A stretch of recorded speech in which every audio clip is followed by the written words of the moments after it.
Glória a Deus. Meus irmãos, com alegria vos saúdo com a paz do Senhor. Amém? Coisa boa nós estarmos mais uma noite na casa do Senhor, adorando o seu maravilhoso nome, crendo que Ele continua sendo o nosso provedor. Eu quero compartilhar com a igreja um texto da palavra de Deus, Evangelho de Jesus segundo Lucas capítulo 1. Você que trouxe o exemplar da Bíblia, abra por favor, Lucas capítulo 1. Enquanto você procura, eu externo meus agradecimentos ao pastor Renato e à pastora Marli, esse casal bonito, meu Deus do céu. Deus seja louvado por essa família tão querida, tão abençoada, amigos já de longa data. E eu louvo ao Senhor sempre que nós temos o privilégio de estarmos juntos aqui para louvarmos o seu nome. Deus abençoe, pastor Silvio, meu amigo também, sua esposa, irmã Kátia. Fiquei muito feliz em ver a filha aqui cantando, também a família abençoadíssima, muito empenhada na obra de Deus, no reino. Deus seja louvado pela coordenação da Umadel, todos os jovens aqui, estamos aqui nesse esquenta, né? Esquenta para o congresso de vocês, na certeza de que Deus tem coisas poderosas a fazer aqui nesses 3 dias. Você crê e pode dizer amém? Amém. Glória a Jesus. Lucas capítulo 1, nós leremos a partir do versículo 34. E disse Maria ao anjo: como se fará isso, visto que não conheço varão? E respondeu o anjo e disse-lhe: descerá sobre ti o Espírito Santo, e a virtude do Altíssimo te cobrirá com a sua sombra, pelo que também o santo que de ti há de nascer será chamado Filho de Deus. E eis que Isabel, tua prima, concebeu um filho em sua velhice, e é este o 6º mês para aquela que era chamada estéril, porque para Deus nada é impossível. Disse então Maria: eis aqui a serva do Senhor, cumpra-se em mim segundo a tua palavra. E o anjo ausentou-se dela. Você pode dizer amém? Assente-se com a sua Bíblia aberta e redobre a sua atenção para mim por alguns minutos.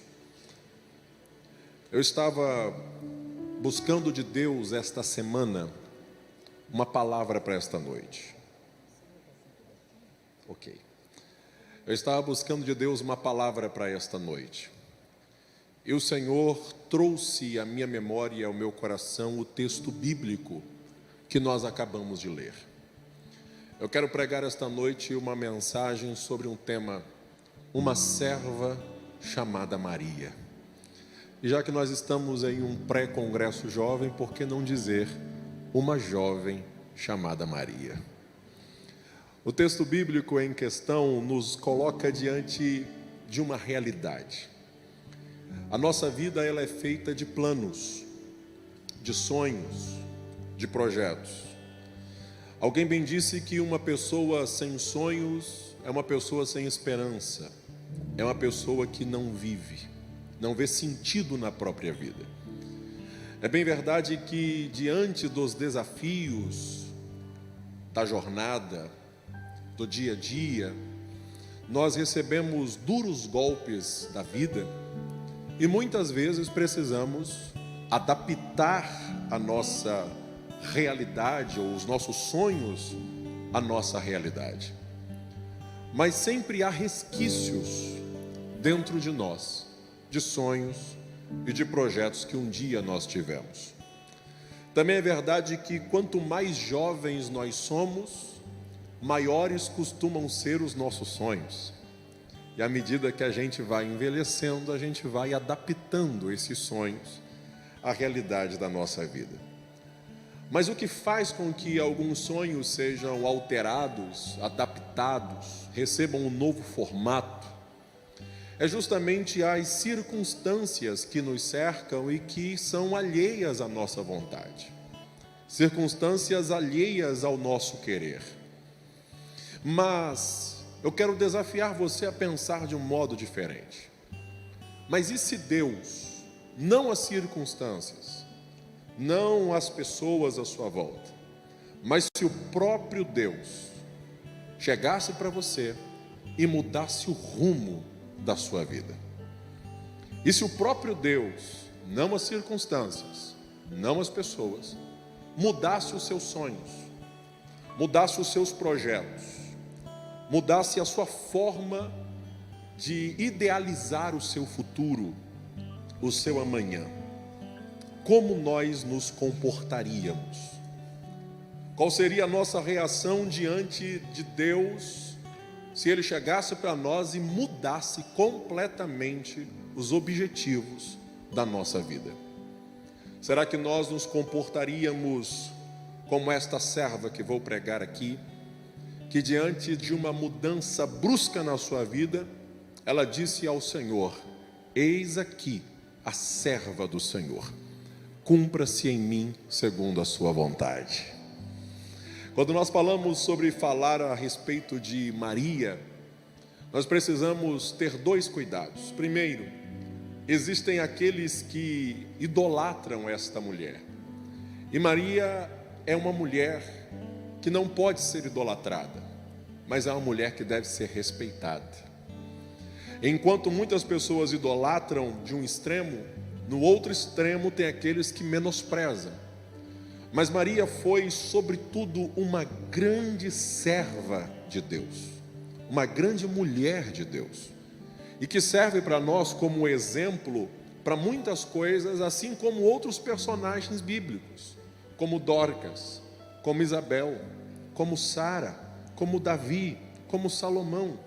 Uma mulher que traz para nós inúmeros motivos para nos espelharmos nela na sua forma de servir ao Senhor. O texto bíblico está mostrando para nós uma adolescente dos nossos dias.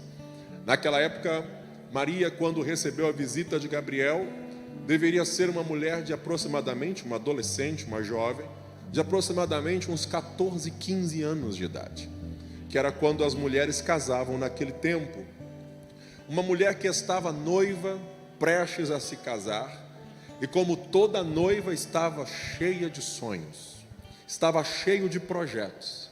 Se fosse nos nossos dias, Maria já estava pensando em como seria a sua entrada na igreja, como seria o vestido que ela ia usar, como seria a sua vida depois de ter casado, depois do matrimônio. Maria tem vários sonhos, tem vários projetos, mas de repente Deus resolve dar uma reviravolta na sua vida e mostrar para ela que Deus tem mais para ela do que ser simplesmente uma mulher casada na pacata Nazaré da Galileia. Mas ela recebe uma notícia de que ela vai ser mãe do Salvador da humanidade.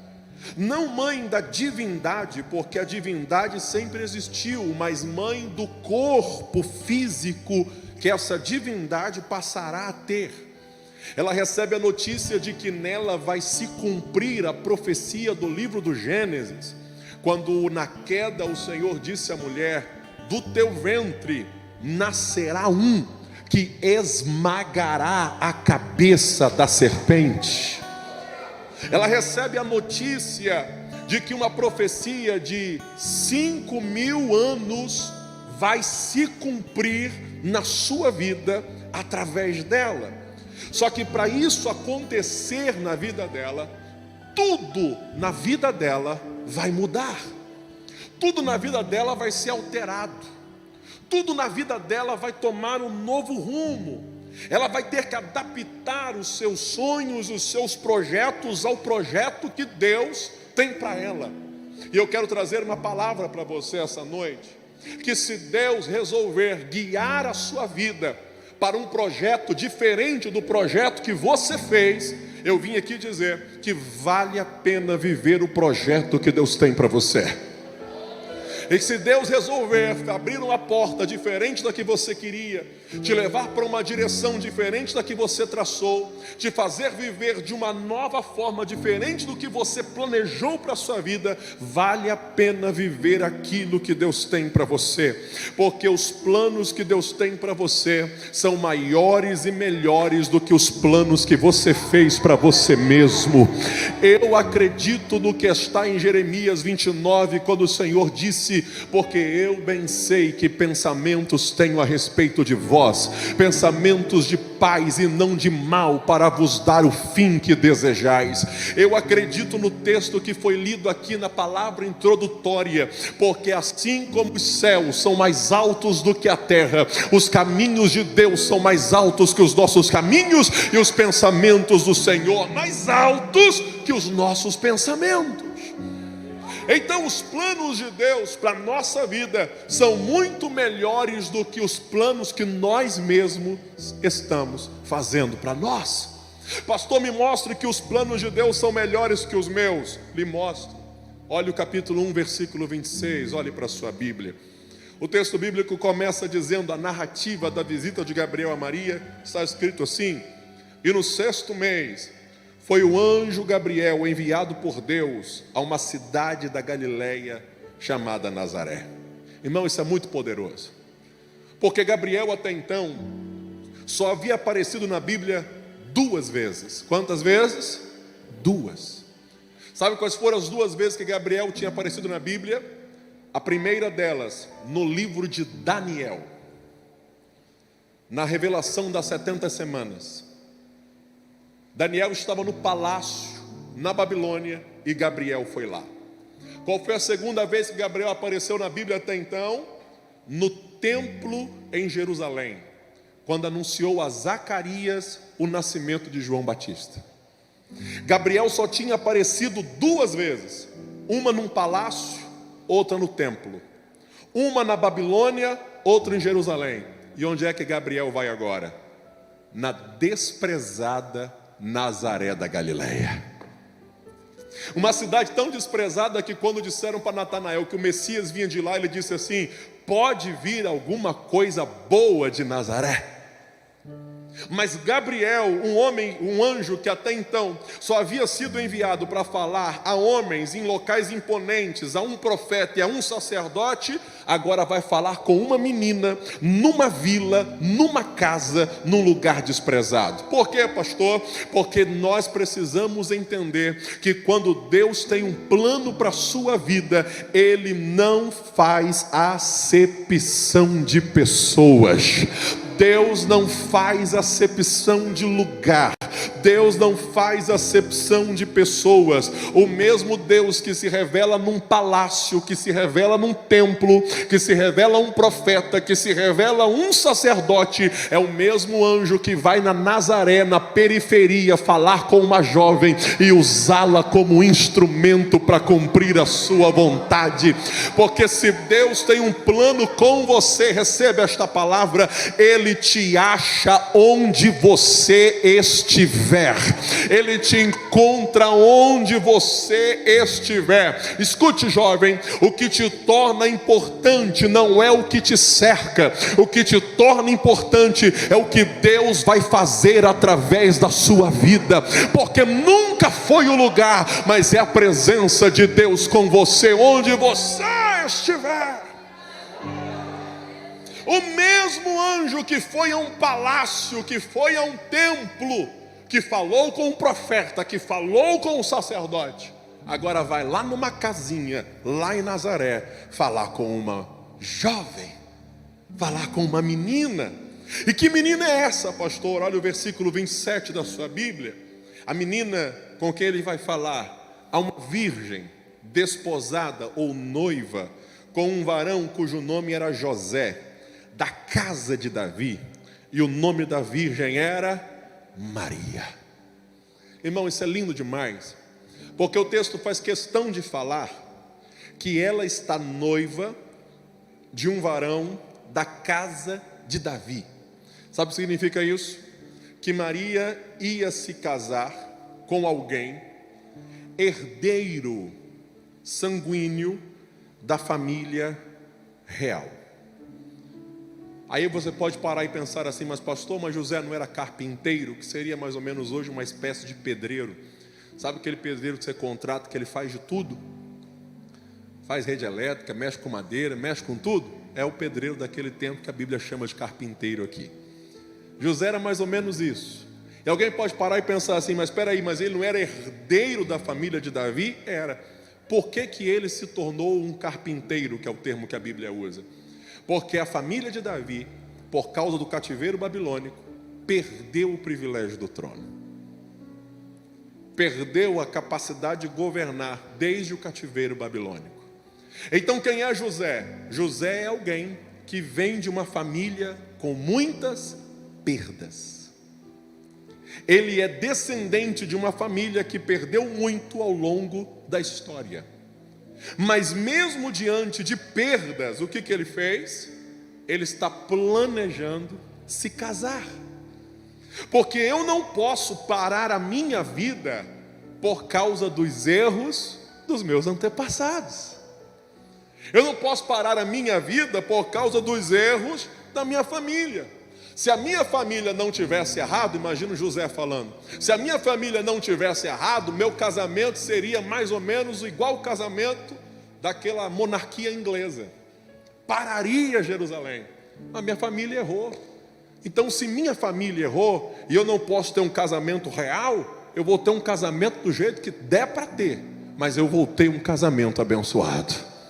Porque não importa os erros que cometeram, eu vou dar um jeito e vou seguir em frente apesar dos erros que cometeram. Só que diante desse cenário, que Maria vai casar com um homem que é descendente de uma família real, mas que não tem trono, Gabriel diz para ela algo poderosíssimo. O quê? Olha o versículo 33 da sua Bíblia. José, a família dele, não tem nenhum representante na casa real mais. Mas Gabriel diz para Maria assim: o menino que de ti vai nascer, versículo 33, reinará eternamente na casa de Jacó, e o seu reino jamais terá fim. Sabe o que Gabriel está dizendo para Maria? Maria, o seu futuro esposo, a família dele perdeu o trono, mas o menino que de ti vai nascer, o reino dele jamais terá fim. O reino dele jamais passará. O reino dele jamais findará. E olhe para mim que eu tenho uma palavra para você. Reinos de homens começam e terminam. O reino de Cristo jamais acaba. O reino de Cristo jamais termina. Nós estamos vivendo um ambiente muito politizado, um ambiente de extremos. E eu vou dizer uma palavra para você: o governo de Bolsonaro começou e terminou. O governo de Lula está começando e vai terminar. O próximo governo que virá vai começar e vai terminar. Mas o governo que nós estamos submissos a ele, ele nunca terá fim. Ele nunca acabará. Aleluia. Esse reino não tem fim. Esse reino não acaba. E o anjo está dizendo para Maria o quê? O menino que de ti vai nascer, o seu reino não terá fim.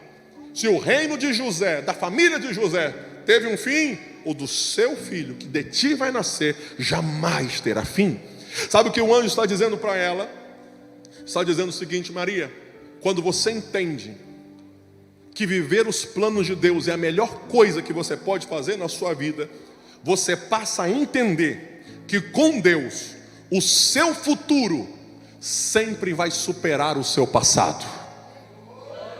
Eu vou dizer de novo para você escrever na tábua do seu coração.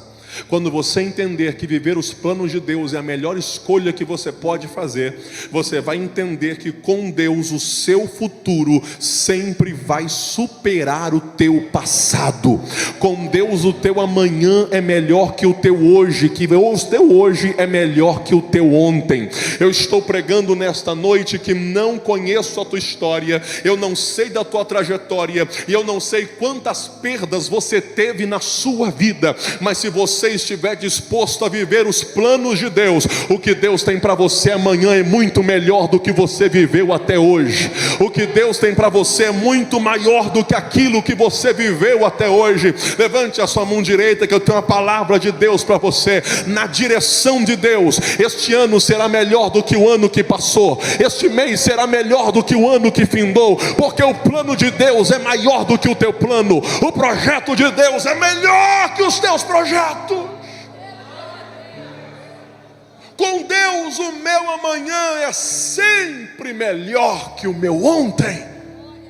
E o anjo está dizendo isso para ela: entenda, o reino de José, da sua família, da família de Davi, passou por um momento em que findou, mas o reino deste menino que se assentará sobre o trono de Davi jamais terá fim. O anjo diz só isso para ela, pregador? Não, olha o versículo 28. E entrando o anjo onde ela estava, disse: salve, agraciada, o Senhor é contigo, bendita és tu entre as mulheres. Irmão, isso é lindo. Sabe o que Gabriel está dizendo para Maria? Está dizendo o seguinte: você é a mulher mais abençoada que já pisou nessa terra. Bendita é você, abençoada é você dentre todas as mulheres. E aí eu sei que você já ouviu isso e já parece meio uma piada repetida, mas certa vez eu ouvi alguém dizendo: Maria foi a única mulher que realmente teve o rei na barriga. Realmente, só ela teve o rei na barriga. O anjo está dizendo para ela: você é a mulher mais abençoada que já pisou nessa terra. Só que perceba uma coisa: o anjo não diz que ela será, o anjo diz que ela é. Ela já estava grávida? Não. Ela já estava gerando? Não. Ela já estava esperando o menino? Não. Mas o anjo está dizendo: você não será, você já é. Por que ele diz isso, pregador? Eu quero que você escreva isso na tábua do seu coração. Porque na ótica de Deus, promessa e realidade são a mesma coisa. Na ótica de Deus, promessa e realidade são a mesma coisa. Por quê, pastor? Porque se Deus falou, Ele não fala para ver se vai dar certo. Se Deus falou, vai dar certo. Não, tem que falar de novo. Eu faço testes, Deus não faz testes. Deus tem projetos que não podem ser mudados. Deus tem planos que não podem ser alterados. Eu estou pregando nessa noite o que Jó disse no final da sua prova: bem sei, Senhor, que tudo podes, e nenhum dos teus projetos podem ser impedidos. Se o Senhor está dizendo que ela vai gerar, como para Deus promessa e realidade são a mesma coisa, o anjo não diz: você será abençoada. Se você está debaixo de uma promessa, você já é abençoada. Por que está me dizendo isso, pregador? Porque existem coisas que a gente ainda vai viver, tem coisas que ainda chegarão para nós, mas que para o céu já são realidade. Existem coisas que não chegaram na nossa mão ainda, que nós não experimentamos ainda, mas que para o céu já são realidade. Maria ainda vai passar por todo o processo da desconfiança em Nazaré, porque ela parece grávida antes do casamento. Então começa a desconfiança. Ou ela adiantou as coisas com José, ou o filho não é de José. Maria começa a passar por situações tão difíceis que ela tem que passar 3 meses na casa de Isabel. José pensou em deixá-la secretamente. Maria tem que passar pelo processo de dar a luz longe de Nazaré. O menino nasceu lá em Belém. Mas mesmo diante de todo o processo, o que o anjo falou para ela? Você é abençoada. Irmão, isso é poderoso, Porque Gabriel está dizendo para ela: dificuldades são parte do caminho para se viver o plano de Deus. Mas quem é servo sabe que viver a vontade dele não é fardo. Viver a vontade de Deus é privilégio. Viver a vontade de Deus é privilégio. Eu não estou pregando aqui que viver os planos de Deus é fácil. Eu não estou pregando aqui que viver a vontade de Deus é simples. Eu estou pregando que vai ter processo, vai ter lágrima, vai ter dificuldade, mas o céu está dizendo: você é abençoado, você é privilegiado, porque viver os planos de Deus não é fardo, viver os planos de Deus é privilégio. Aleluia. É privilégio. E diante de uma palavra dessa que Gabriel diz para ela, olha o versículo 30 da sua Bíblia. Nós estamos falando de uma menina de mais ou menos uns 15 anos de idade. Quando Gabriel disse isso, versículo 30, Gabriel está olhando para ela e diz: disse-lhe então o anjo: Maria, não tenha medo, ou não temas, porque achastes graça diante de Deus. Ou na NVI, Nova Versão Internacional, está escrito: o Senhor te agraciou. Ela tem medo, e Gabriel diz para ela: não tenha medo, a graça de Deus te alcançou. Deixa eu falar algo para você. Diante dos planos de Deus para a nossa vida, medo é uma reação natural. Medo é uma resposta natural de quem se acha incapaz. Mas Gabriel diz para ela: a graça de Deus te alcançou. Por quê, pastor? Eu quero que você escreva isso na tábua do seu coração. Porque a graça é a resposta para o medo. A graça é a resposta para o medo. Todas as vezes, jovem da Umadel, todas as vezes, igreja de Linhares, que Deus te der um plano, te der um projeto, que você se sentir incapaz e sentir medo, se lembre da graça, porque a graça é maior do que o seu medo. Porque a graça é maior do que a tua impossibilidade, porque a graça é maior do que as incertezas, porque a graça é maior do que a segurança. A graça mostra que eu não preciso ter medo, porque o favor imerecido de Deus me alcançou. É tão verdade que tudo que esta mulher vai viver na tua vida é graça. Olha o versículo 32 da sua Bíblia, que o anjo diz assim: este menino será chamado Filho do Altíssimo, o Senhor lhe dará o trono de Davi teu pai, ele reinará eternamente na casa de Jacó, o seu reino não terá fim. Ele está dizendo que quem vai ser grande? O menino. Quem vai ser rei? O menino. Quem vai sentar no trono? O menino. E quem vai ser Maria? Olha o versículo 38, então disse Maria: eis aqui a serva do Senhor. Sabe o que ela está dizendo? O menino é grande, eu continuo serva. O menino será chamado Filho do Altíssimo, eu continuo serva. O menino se assentará no trono, eu continuo sendo serva. Porque quando eu entendo que o plano de Deus na minha vida não é mérito meu, mas é graça de Deus, a vaidade não entra no meu coração, a soberba não entra no meu coração, a arrogância não entra no meu coração, porque eu sei que o trono é dele, a glória é dele, o louvor é dele, e tudo que nós somos é servos. Aleluia. Servos. Sabe quando que nós vamos viver coisas extraordinárias da parte de Deus? Quando nós entendermos que tudo na nossa vida não é para a nossa glória, mas é para a glória do nome dele. Que tudo que existe em nós e que acontece em nós não é mérito nosso, mas é por causa da graça.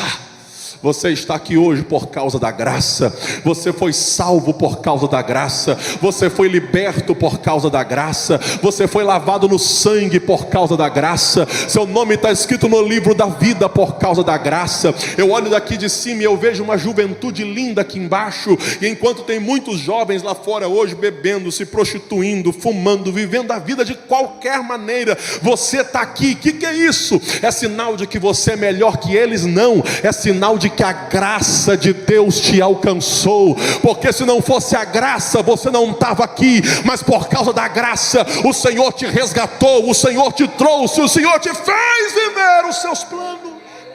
É graça. E nós só vamos viver tudo o que Deus tem para nós quando entendermos que tudo é por causa da graça de Deus. Maria está recebendo essa palavra e dá para você imaginar o turbilhão de emoções, de sentimentos. As dúvidas são tão grandes dentro dela, os questionamentos são tão grandes, que Gabriel tem que dar para ela uma notícia. Qual é, pastor? Olha o versículo 36 e 37 da sua Bíblia. 36. E eis que também Isabel, tua prima, concebeu um filho em sua velhice, e este é o 6º mês daquela que era chamada estéril. Aí é aquele texto que só de ler dá vontade de dar glória. Porque para Deus nada é impossível. Irmão, isso é lindo, porque quando a gente compara a visita de Gabriel a Isabel e a visita de Gabriel a Maria, a gente traça um paralelo interessante. Meu amigo pastor Silvio, para Isabel, que era idosa, parece que o anjo chegou tarde. Já era idosa, parece que o anjo chegou atrasado. E para Maria, que é uma moça, parece que o anjo chegou muito cedo. Para Isabel parece que Gabriel chegou atrasado. E para Maria parece que ele chegou antecipado. Mas quando a gente se coloca à disposição de Deus, a gente entende que não existe promessa velha, que não existe promessa ultrapassada, que não existe promessa que ficou no esquecimento. E agora, se você é jovem, também não existe promessa precoce, também não existe promessa cedo demais. No relógio de Deus não existe nem atrasado nem antecipado. No relógio de Deus tudo acontece no tempo certo, porque aquilo que para você é atrasado ou antecipado, Ele está dizendo: acontece no meu tempo, porque para Deus nada é impossível. Aleluia! Não é impossível. Isabel vai conceber na velhice, e Maria vai ser mãe sem nunca ter se deitado com um varão. Por isso ela questiona. Ela diz no versículo 34: como se fará isso? Eu não conheço o varão. E aí Gabriel diz algo para ela poderosíssimo. E respondendo o anjo, disse-lhe: descerá sobre ti o Espírito Santo. Oh, aleluia! E a virtude do Altíssimo te cobrirá com a sua sombra. Oh, você não conhece varão, você não é casada ainda, mas descerá sobre ti o Espírito Santo, e a virtude do Altíssimo te cobrirá com a sua sombra. Pregador, o que vem a ser isso? Olhe para mim, para eu caminhar para concluir meu sermão. Sombra do Altíssimo ou sombra do Onipotente é o mesmo texto que está lá no Salmo 91. Aquele que habita no esconderijo do Altíssimo, a sombra do Onipotente descansará.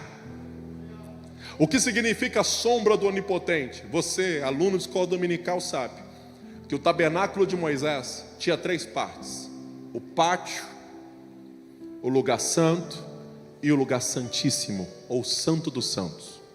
Aquele lugar chamado Santo dos Santos, ali, debaixo da sombra da arca, dos querubins que estavam esculpidos sobre a tampa chamada propiciatório, aquele lugar ali era chamado de sombra do Onipotente.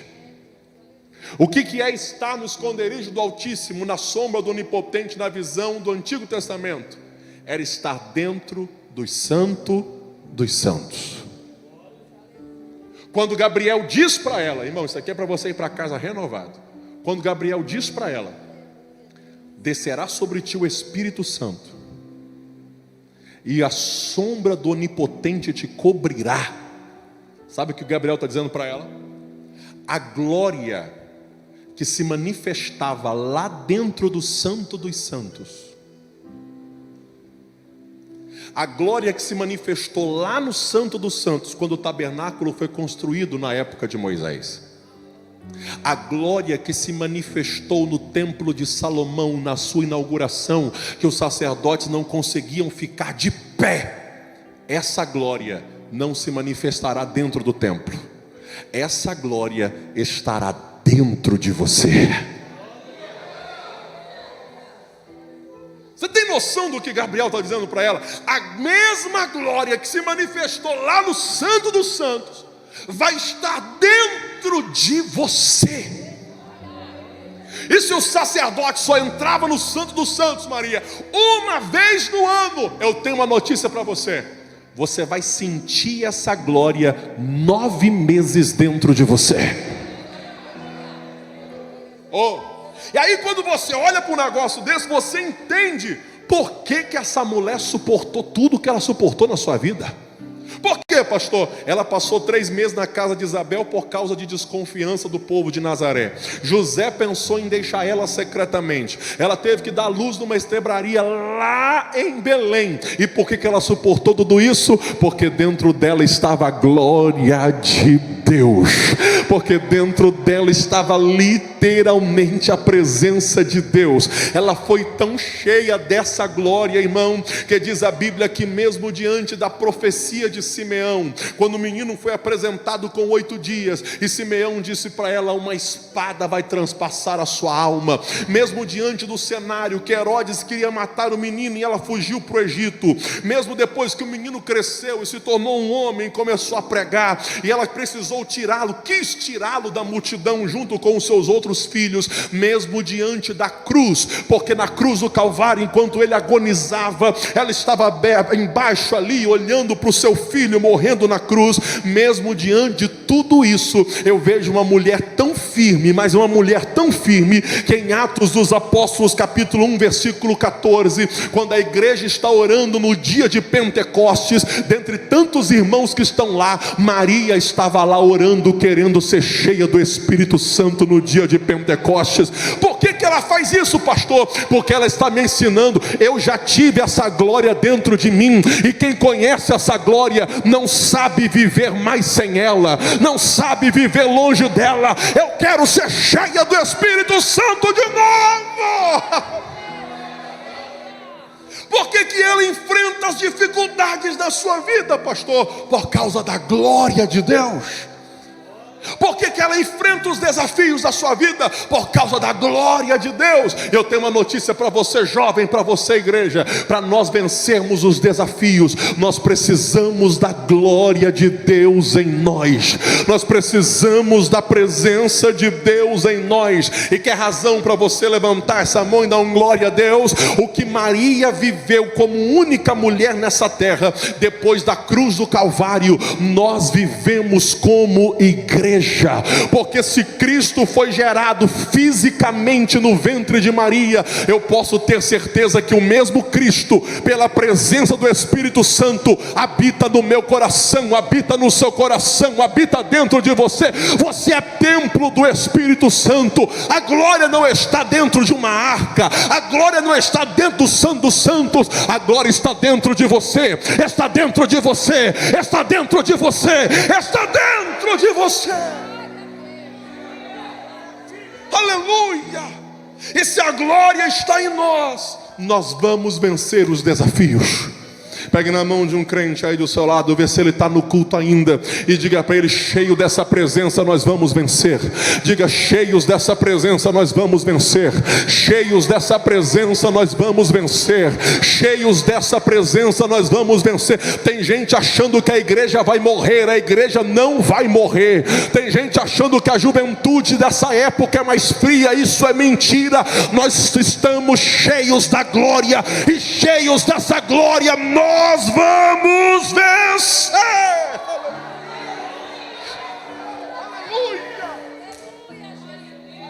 Pastor, como é que eu faço para ser cheio dessa glória? Entendendo o que está no versículo 38. Diante desse cenário, quer sair daqui cheio da glória? Vou perguntar de novo: quer sair daqui cheio da glória de Deus? Quer sair daqui entendendo que você é o templo do Espírito Santo, e que esse Cristo habita através do Espírito Santo dentro de você? Você é o templo, Ele habita em nós. Para nós vivermos isso, nós precisamos fazer o que essa serva de Deus fez: entendermos que os planos de Deus são melhores que os nossos planos, que a vontade de Deus é melhor do que a nossa vontade, e que se for para eu mudar os meus projetos para viver o projeto de Deus, versículo 38, eis aqui a serva do Senhor, cumpra-se em mim segundo a sua vontade. Quer sair daqui cheio de Deus? Então diga para Deus: Senhor, este ano que está começando, eis aqui o teu servo, eis aqui a tua serva, cumpra-se em mim a tua vontade. Quantos estão dispostos a viver a vontade de Deus? Quantos estão dispostos a viver os planos de Deus? Então se coloque de pé comigo. Aleluia. O louvor pode subir aqui, por favor. Oh, glória a Jesus. Às vezes o plano de Deus para você vai te fazer desistir dos seus planos. Às vezes os planos de Deus para você vão te fazer mudar os teus projetos. Às vezes os planos de Deus para você vão fazer você adaptar muita coisa na sua vida. Mas você precisa entender que os planos de Deus são melhores do que os seus planos. E nos seus planos você vive cheio de você mesmo, mas nos planos de Deus você vive cheio da glória de Deus. Você vive cheio da presença de Deus. Eu gostaria que você fechasse os teus olhos onde você estiver. Coloque a mão sobre o teu coração. Coloque a mão sobre o teu coração. Eu vou orar com você agora. E assim que eu orar, o louvor entra cantando. E eu te convido a você se entregar de corpo e alma ao Senhor, dizendo: Senhor, esse ano é tudo ou nada. Eu quero viver os teus planos para a minha vida. Fecha os teus olhos. Deus bendito, aqui está o teu povo, aqui está a tua igreja. A tua palavra, Senhor, foi pregada conforme o Senhor trouxe ao meu coração.